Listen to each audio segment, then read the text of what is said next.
You can absolutely be healthy, but still overweight or clinically diagnosed as having obesity.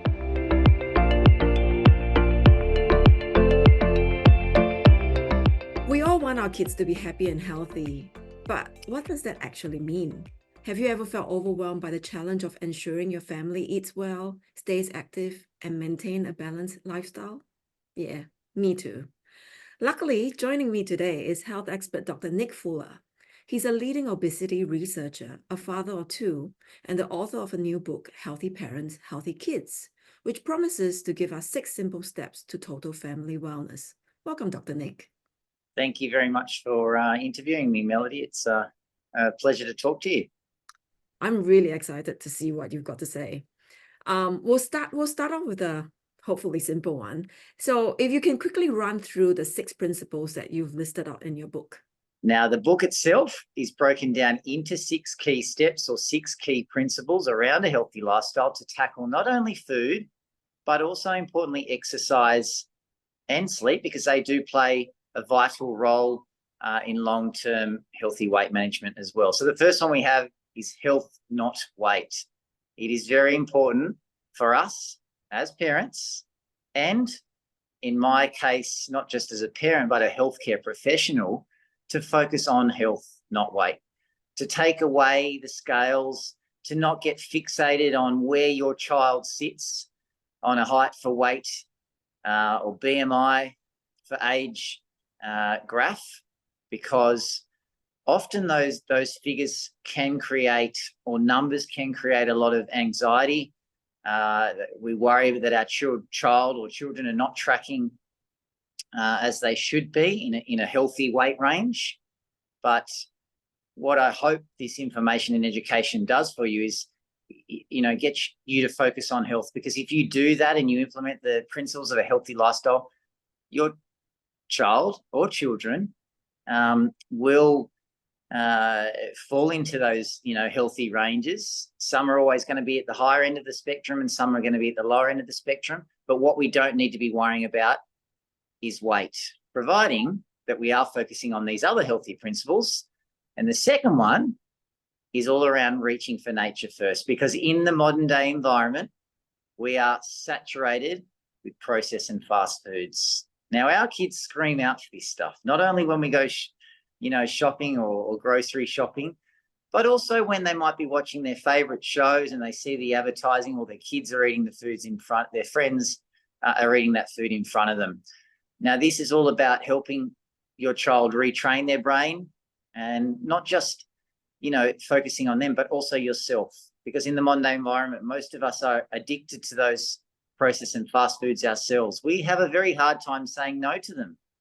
And we're going to those foods as an everyday occurrence, as opposed to what they should be, the once or twice a week treat or occasional food. So Reach for Nature First is all about educating you on how you can change those food choices over time, so that your children learn to love nature's treats, foods naturally found in the environment. And I'm talking about the fruits, the papaya, the berries, the nuts and seeds, those ones that are loaded with natural sugars and natural fats, which are not only good for us, but they also give us that high we're looking for. They release all those feel-good chemicals in the brain, the endorphins, the dopamine, so that we want to go back to them. And you can get your child or children hooked on the good stuff, the nutritious stuff. Trust me, I've done years and years of research on this in a hospital and university lab, and it does happen, but it doesn't happen overnight. Now, the third one is all about encouraging your family to eat the full rainbow and not cutting out certain foods or food groups. Now, the dieting industry for many decades have led us to believe that certain foods or food groups are fattening or bad for us. 1 minute it's carbs, the next it's the dairy foods, the next it's sugar. And now, we're talking about a mixed range of things, but, it's often even foods like nuts, because they are containing fat. Fear of that F word. But it is all nonsense. It's about blocking out a lot of that noise and I guess, listening to healthcare professionals that have studied the science of health and weight management, because these are the foods that are the ones that are not only important for our health, but also important for long-term weight management. So the full rainbow looks basically like a plate that's nutritionally balanced, including a source of whole grain carbohydrate, a source of protein, and plenty of those, salad and vegetables, and focusing on ones particularly that your child are more likely to engage with and enjoy. So this is not about cutting out certain foods and food groups. It's about embracing the environment for what it is, but retraining our children back to, the unprocessed nature's treats, because over time they can learn to love them. Now, our fourth principle is actually the mealtime feeling fine. This is the most important meal, not just from a social aspect, but also from, believe it or not, a food perspective. It's a time when you should be sitting down together as a family, and not only engaging in conversation if your children are old enough, but also allowing them to enjoy the food that's presented to them, sitting down at the table, away from distractions, away from TVs and screens and devices, and giving them their full attention. Because remember, there's nothing more that they love than your attention, and they're going to learn from you and watch and follow every move that you make. So if you're eating the delicious, nutritious meal that you've prepared, potentially with them, or hopefully with them, they're more likely to embrace it as well. And again, it doesn't happen overnight, but it does happen with time. Now, our last two principles relate to exercise and play every day, encouraging them, to get outdoors, because again, there's nothing more that they love to do than get outdoors and run around, and enjoy activity for what it is. It doesn't need to be structured play, particularly at an early age. Taking them to green, spaces, outdoor play equipment, because activity needs to be a key focus, and also incorporating it from an incidental point of view. Now, in the modern day environment, particularly as we're busy and time poor, we drive everywhere from A to B. So if you can, you start to focus on a shift towards more incidental activity. If you can walk your children to school, if you can walk to the shops and do the grocery shopping, all of those little things add up, and then it ingrains into their way of life that activity is not a nice to have, it's a must have. And then our last one is screen time showdown. Now, why, you might be asking, why screens? Part of this healthy parents, healthy kids lifestyle or whole family approach, because screens have a detrimental or flow-on effect the next day. And what I mean by that is, if your children and you yourself are up all night using devices, watching screens, not only do you have a hard time falling asleep, but you also have a hard time staying asleep. So Screen Time Showdown is about developing a new healthy relationship with screens, and particularly putting them down for 1 to 2 hours before bed every night. And this allows your brain to actually realize and recognize that it's nighttime instead of daytime, because otherwise what's happening is these devices are emitting blue light, they're suppressing melatonin production and telling your brain that it's daytime. And consequently, you have a hard time falling asleep. Now, what that means is the next day, you're going to feel sleep deprived, you're not going to feel rested, and there's a whole lot of flow-on effects. Now, 2 of those in particular is our appetite hormones. What happens is ghrelin levels, which is that hunger hormone, they surge, it goes up, telling you you're hungrier, and it sends signals to your brain to go and reach for more food. So this is not a subjective feeling. We have measured this in the lab, that when someone is sleep deprived, their appetite hormones go haywire. You actually end up eating more because your ghrelin levels are going up, telling you to reach for more food. But also, when you're sleep deprived, you opt for the easier, option. We're more likely to neglect the activity because we don't feel energetic, and we're more likely to go for the easier food option. What I mean by that is going to the vending machine, or going to the fast food or takeaway, because it's convenient. We're less likely to put effort and devote time to meal preparation and what we should be focusing on being nature's treat. So that's sort of a, I guess, simplistic or holistic overview of what those 6 principles are, encompassing not just diet, not only diet, but also exercise and sleep health. What I really appreciated about your book as well is that, a lot of times we think about this is what we should do for our children, but what you do in your book, you're encouraging it is that it's going to be the parents' lifestyle as well as the kids. It's not just for the children. You have to do it yourself so that the whole family is healthy.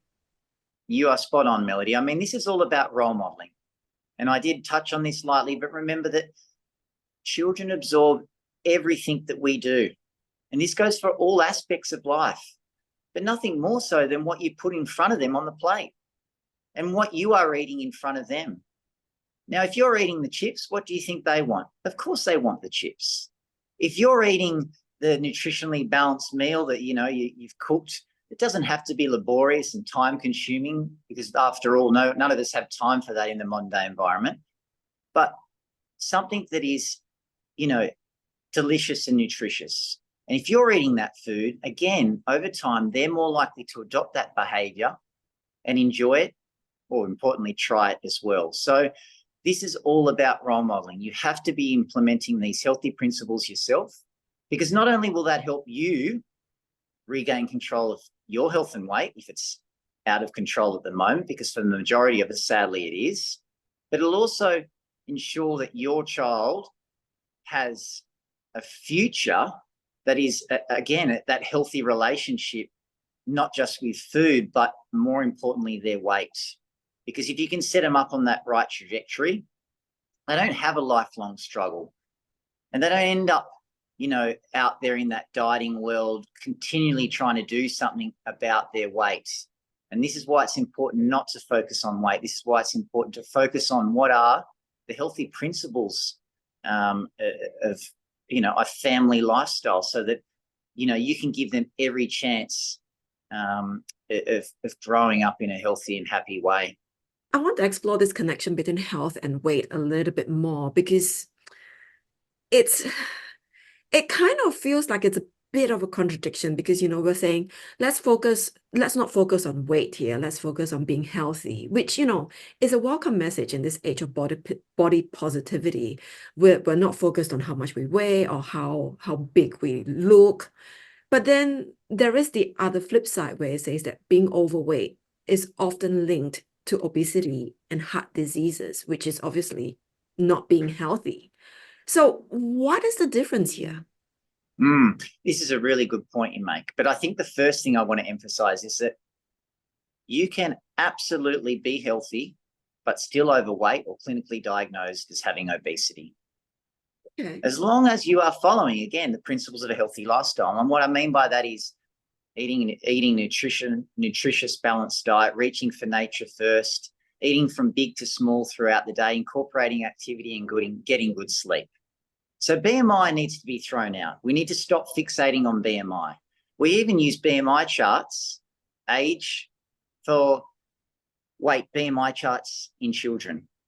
Okay. Now, again, this can cause a lot of, anxiety, because you plot the number on the graph, you find out your child's not in the healthy weight range. And sadly, what we are seeing is that parents often start restricting the food intake for their children. Now, because they might have been told or discussed with friends, family, or colleagues, but we often see healthcare professionals advising that they need to be tracking on a healthy weight. And to do that, they need to be put on a diet. Now, that is the wrong information to receive. If you do hear that information, you need to block it out. And if you can, you need to be seeing getting another opinion or seeing a different GP or healthcare nurse. So let's bring it back again to that health discussion. Not everyone sits in a perfect healthy weight range. We all sit on different ends of that spectrum, but the first 2,000 days in particular, from conception to 5 years, is when we're programming what our weight looks like for the rest of our life. It's not to say that if you've gone beyond that year, 5 years, it's all doom and gloom. You can still reprogram your set weight and put it onto a healthy trajectory. But that's not through dieting. That's through implementing healthy behaviors. Because if you do that, your weight will naturally fall into its optimum healthy weight range anyway. Now, that might mean it's, 60 kilos for one person, 55 for another, and 50 for another, or 80, 75, 70. It really doesn't matter what that weight is, but stop trying to, match up to what the BMI healthy weight range is, or what an age for weight graph is telling you your child should be in. Okay, that is if you are, doing that, and of course we do track our child's or children's weight over time, but we look at the trends. We don't look at one-off measurements. We look at the trends over time, and often a child can be plotting in the overweight range or even the obesity range at an early age, particularly less than 1. But once they start crawling and once they start walking, what we find is the weight normalizes. It plateaus off, and then they actually end up in a healthy weight range. And that's, again, giving their children, the nutritious, wholesome food as the most of the time, rather than the processed and fast food as the everyday occurrence. So fixate on health. Do not worry about weight, because if you are implementing the healthy behaviors and healthy lifestyle principles, not only your own weight, but your child's weight will find its optimal weight, and it will go into a healthy weight range. That's a really good reminder. Basically, it's to look at when you're being healthy itself and you know that you're doing healthy things, then everything will fall into place. I really like what you said about this whole trends thing, because I think we do have, as parents, especially in the early years, we do have this tendency to fixate on a moment in time. It's not just one moment in time we need to look at. We need to look at it over time and look at the trend and see what that trend is doing. Your child or your baby is extremely good at regulating their appetite. So if they need or are calling out for more milk, whether it's breast milk or formula or more solid food as they transition to solids, it's because they need those calories. It's because they need that energy to grow and develop. So some meals they're going to want a lot of food, and you're going to wonder why they keep, demanding more and more food. And other meals are going to, eat barely anything. But over the course of the day, they're very good at regulating their calorie intake and knowing how many calories they actually need. So allow them, to make those decisions, particularly as before they can actually talk to you and tell you when they're full or not full, because they're very, very good at regulating what is something that's disturbed in the modern day environment. For most of us, we don't do a very good job at regulating our appetite. We keep going back for more of that processed and fast food. It makes us, feel good at the time of consumption, but not very good afterwards. But it's kicking in that hedonic pathway where we keep going back for more, that reward pathway. We want more and more of it. The dopamine's being released. It makes us, feel good at the time. The learning chemicals telling us to go back for more. Now, you reverse back to the early years. That doesn't exist with our children. They're very good at regulating their appetite, and this is why you've got to put them on that path, towards nature's treat, so that becomes their default. Because if you give or program them or wire them towards fast food and processed food from an early age, they're more likely to want those foods, and it's harder to then unwire that and move them back to nature's treats. It's not to say it can't be done, but it's very easy if you get it done or work on that from day one.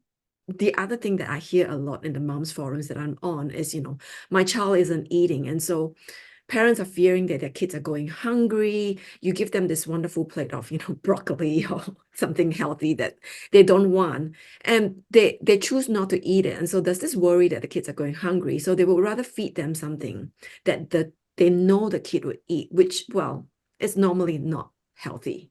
What is your take on this?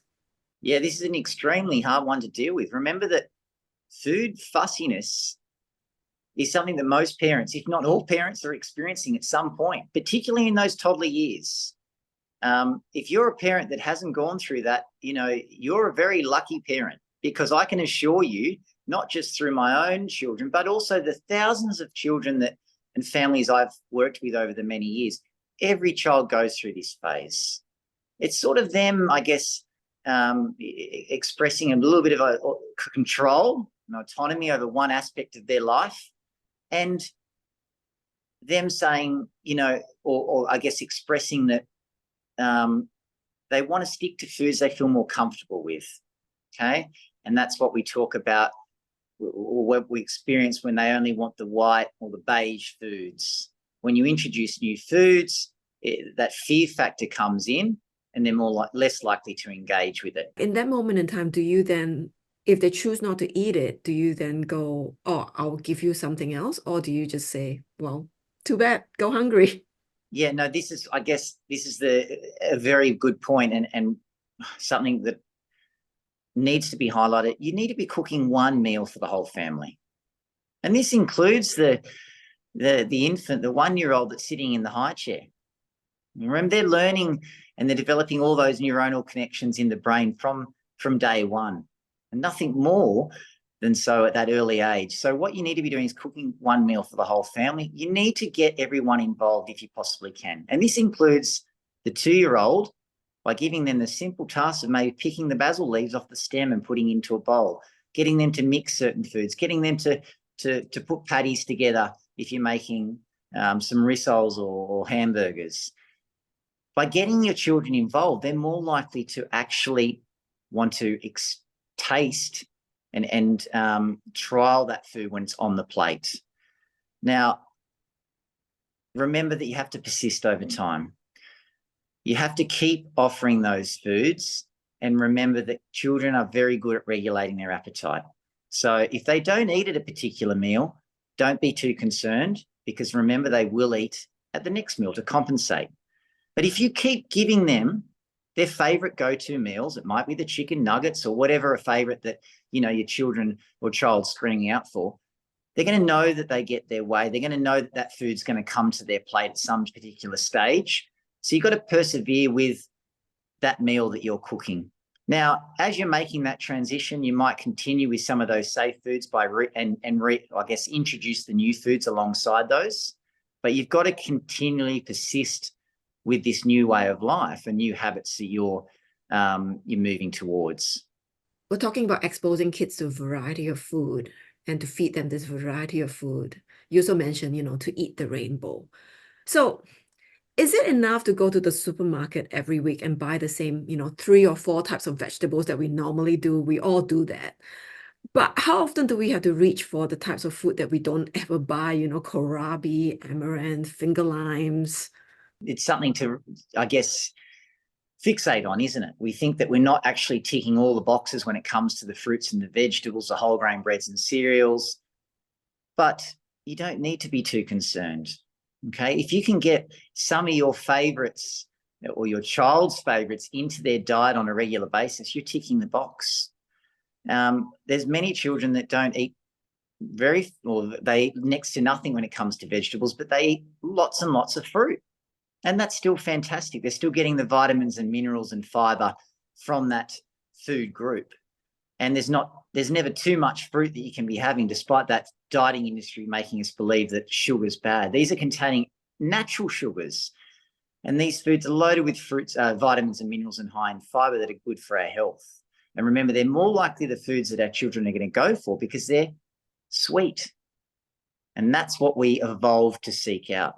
So coming back to your question about the grocery shopping, look, you stick to your favorites, but if you can introduce or trial a new favorite every week, that's a great way of not only teaching your child that there are foods beyond these 3 staples that we stick to, but you can talk to them about what that food potentially offers in your diet, why that food's good for you, and it could be good for your eye health or your heart health or whatever it might be. So the best way of doing that is, and if you can, take them grocery shopping, add a new fruit or a new vegetable, or new whole grain to the shopping trolley each week, and then get them involved in that cooking experience when you go to cook that recipe, and then encouraging them to try it and see whether they like it or not. And remember that they're not going to potentially like it on the first offering.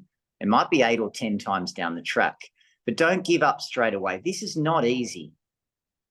And food fussiness persists, but eventually, and most of the time, they do grow out of it. So be reassured that as long as you're offering that full rainbow and ticking the box from the whole grain breads and cereals, the fish, the fruits and vegetables, the dairy products, they're going to be meeting their nutritional requirements. And as you're plotting their weight over time, you'll see that they're growing and developing. It's trying to give them that connection. It's not just eating, it's the reason behind why they're eating and what they're eating. Definitely.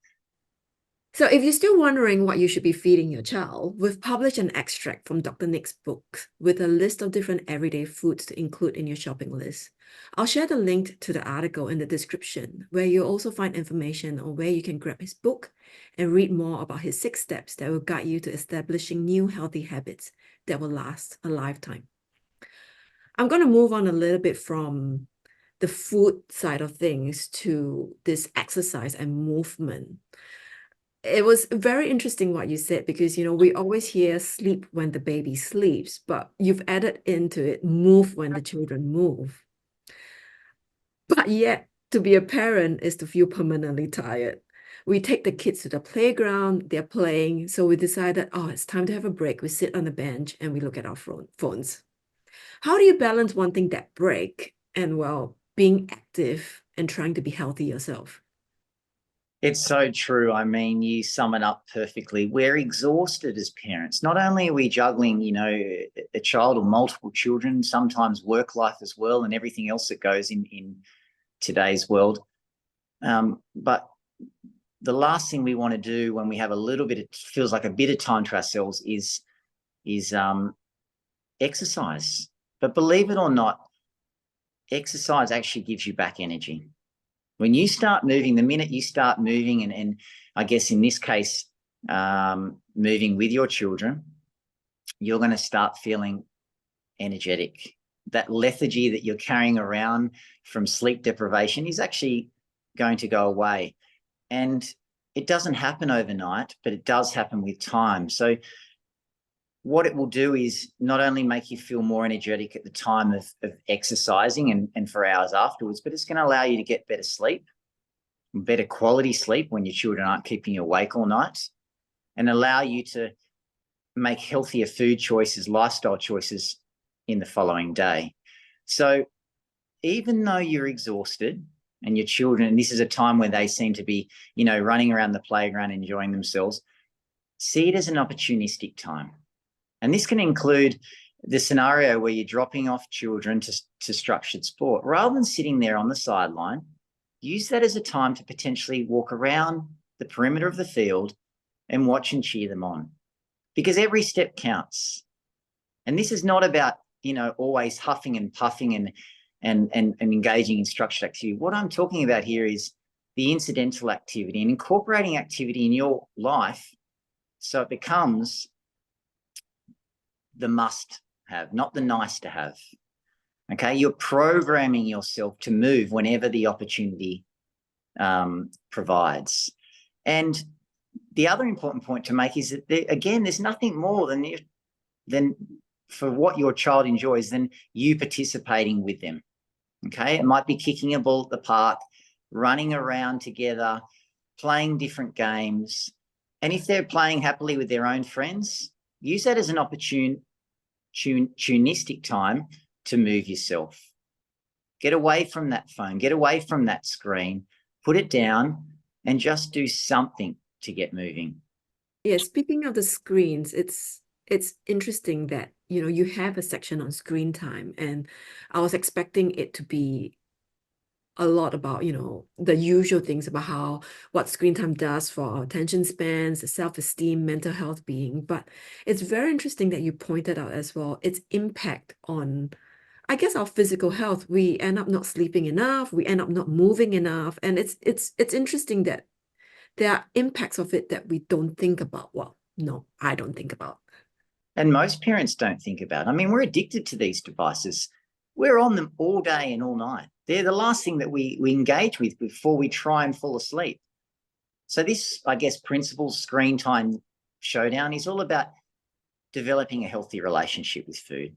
And I touched on this at the start, but remember, these devices, or the technology that we're, that's emitting the blue light, the TVs, the phones, the laptops, the tablets, they're emitting the blue light and suppressing the melatonin production, which is basically telling your brain it's daytime instead of nighttime. And you have a hard time falling asleep and staying asleep. You wake up sleep deprived and you make poor lifestyle choices the next day. Plus you have ghrelin levels surging, telling you to go and eat more. So it's a lose-lose situation. Now, you're also teaching your children that it's okay to be on screens or on your phone all the time. If they see you doing it, they think, or they want to be doing it. So again, if you're at the park, let's go back to that scenario at the park. If they see you on the device, well, they're going to associate that playtime with devices, believe it or not. So role model positive habits. And that's another good reason why you should be moving when they're moving. And when you're sitting at the dinner table, rather than having the TV on in the background or looking at your phone or checking your messages, whatever it is, put those devices away and give them their full attention. Because this is what they want. They want your attention. And they are learning, absorbing every move that you make. So you've got to develop a healthier relationship with devices and screens yourself. Now, that will then have a flow-on effect with them and encourage them to have a healthy relationship, particularly if they're screaming out for, the TV shows or the phone or whatever it might be on a regular basis. So this is about having a 1 or 2 hour block at least every night before bed where you're not using screens and you're engaging in other hobbies or tasks together. Now, that might be reading books. It could be learning a musical instrument, whatever it is, to take you away from what we're typically doing, and that is scrolling. Thanks so much for your insights today, Dr. Nick. And I really, really do appreciate it, because what you're doing is you're advocating not just a healthy lifestyle, but because you're spending time with your family, it's a healthy lifestyle, but it also builds this bond between the family as well. And it's something to achieve, and it's something that we would all aspire towards. Before we go, did you want to share a final thought? Look, I think you summed it up really well then. Remember that, don't be too hard on yourself. Parenting is really, really hard. And when it comes to things like food fussiness, every child goes through it. But role model those good behaviors over time, persist with those healthy eating behaviors, because it does become easier. It doesn't happen overnight, but it does happen. And remember that health is the most important thing, not only for you, but for your child. You want to lead a healthy and happy lifestyle, and you want to grow old to see them grow up. So put your health first, put your family's health first, and start to, I guess, implement these healthy principles one step at a time. Don't be overwhelmed by trying to introduce all of them at once. Focus on one. When you master that, then you start introducing another one. And over time, before you know it, all of these 6 steps or 6 principles of this healthy parents, healthy kids lifestyle will become a way of life. And you'll have then a long-term healthy relationship with not only your children, but your weight, and they will have the same with their health and weight. Thank you for that. So if you're interested and would like to read more about these 6 different steps, and if you want to find a list of healthy foods that we should be having every day, you can find all of that, Dr. Nick's site, how to get his book, Healthy Parents, Healthy Kids, on our website, momsatthetable.com. You'll find the links in the description too.